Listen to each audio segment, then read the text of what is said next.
Hey creative friends, it's Gwen and I'm back today with another scrapbooking process video.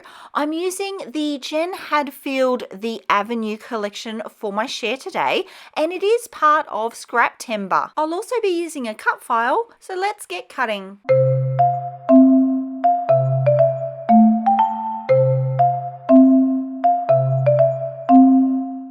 This design is from Cut to You and it is called Home Sweet Home. The prompt for today is white background, so of course I'm going to be using this white background here, but I have gone ahead and added the slightest little touch of mixed media to it. I'll be using some glimmer mist and a stencil. I had to dive deep into my stash. I have not used glimmer mist in the longest time. I'll be keeping this pretty simple, so I have actually decided not to prepare the paper at all. So I'm just going to add the mist directly onto the cardstock. I prefer American Crafts plain cardstock, but I don't want any overspray. So I am going to be extra careful here and mask off the area of the layout that's not going to be sprayed.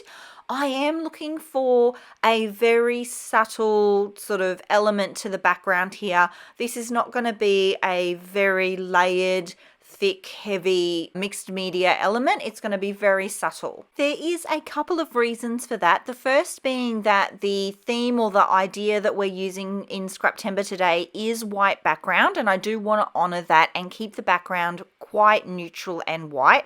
The second reason is because I'm really not at all a very confident mixed media person. I really do prefer clean and simple scrapbook layouts, and that's why I have not fully embraced everything that is mixed media. I am going to set my background aside and start working on the rest of this cut file. I use this technique for backing all of my cut files, and the main reason I do it this way is so that I'm able to see the placement really clearly. So like you just saw there with the heart, I actually like to place the cut file over the top of the pattern paper, and that way I can see where all the shapes in the design of the print of the paper, where they're all going to sit behind the cut file. The first thing I will do is add the smallest amount of the Nouveau Deluxe adhesive to the back of the cut file design.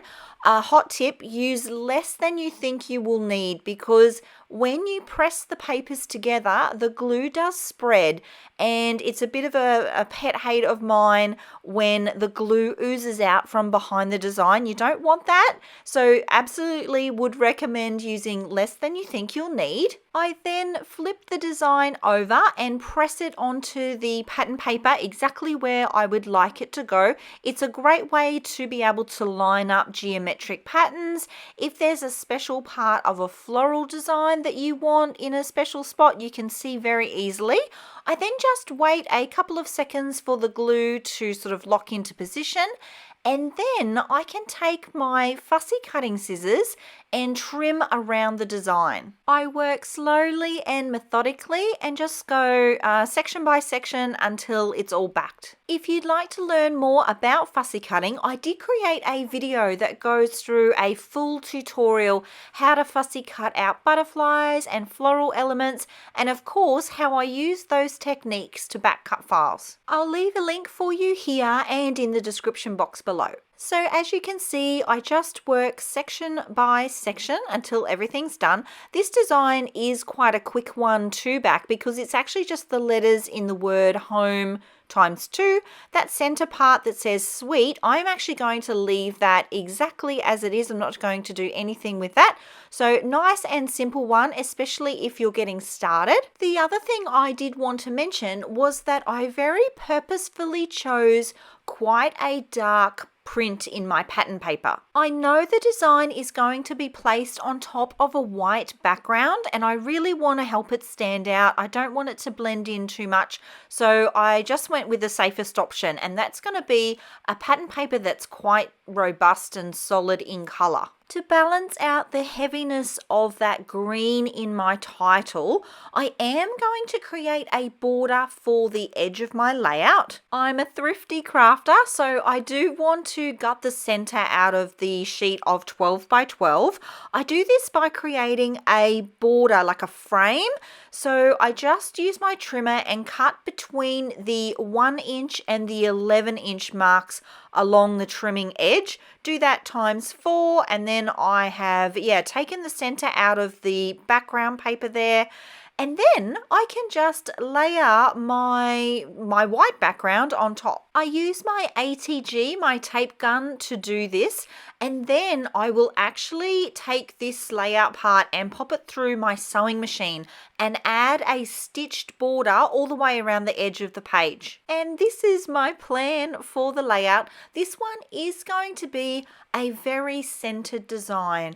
I want all of the elements in this one to run along that 6-inch mark. So if I was to measure in from the left-hand side 6 inches, so essentially the center of the page, and drew a line vertically along the layout, all of my elements are going to be centered on that line. My title is going to be centered along the bottom area of the layout, and then the photo will sit centered on top of that.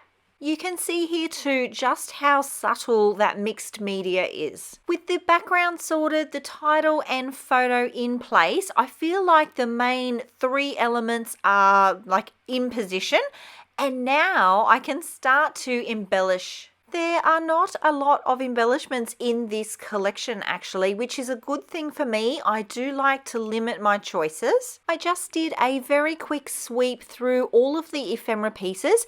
Anything that I know won't work goes back into the bowl. Anything that I think could work and that I want to use stays out on the table.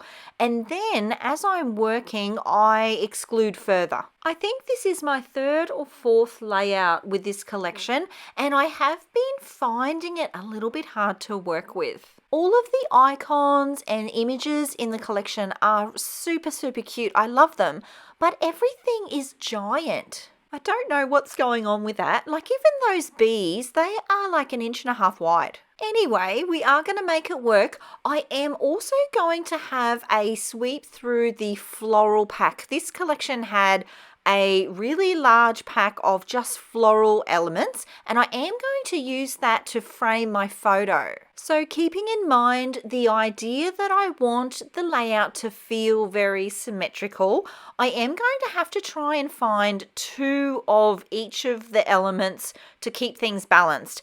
It doesn't end up staying perfectly balanced, and I'm totally okay with that. I just want it to feel very balanced. I'm glad I had not stuck down my photo yet, because those really large floral pieces do get to slide in under there.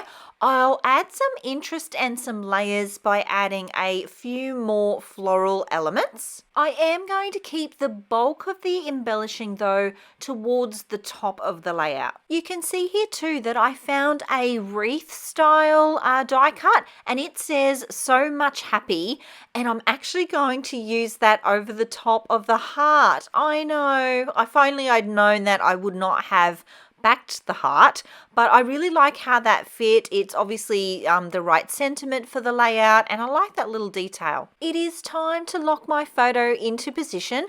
I'm using a 3D foam, which I pick up at Spotlight. It's a big box store here in Australia.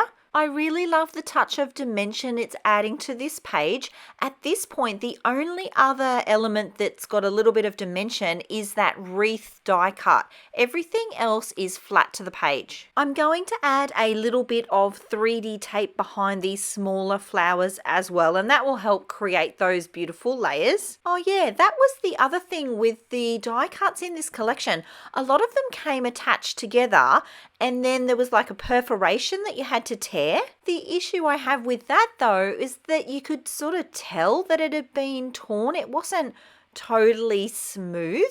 So I actually just took my fussy cutting scissors and made it a bit more smooth and a bit more flowy, not so straight up and down where the perforations were.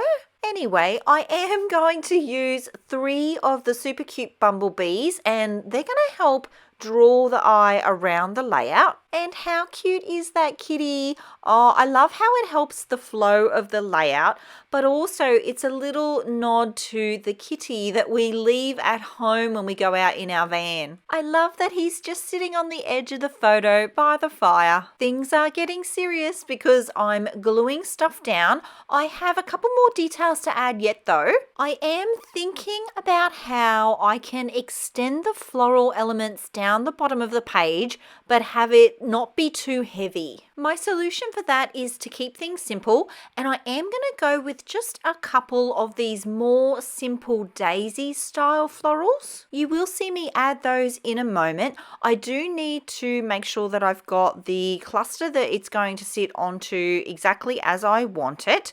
I also did add a cute little tab element right at the top. It says "Love this." And I also decide at this point that I'd like the kitty all raised up. I want a little bit of dimension there. It's also now time for me to lock in the position of the cut file. I will very often just tack it in place up until this point, just in case I want to slide die cut pieces or elements underneath it. I'm going to add in the daisies now. And I do also end up adding in some sweet little gold hearts. You can see those in the close-up images here. Thanks for being here, my creative friends. If you like the way that I scrapbook or the way that I chat about the way that I scrapbook, you'll want to check out this video right here. I share how one single sticker inspired a whole layout. I'll see you all in the next video. Until then, bye.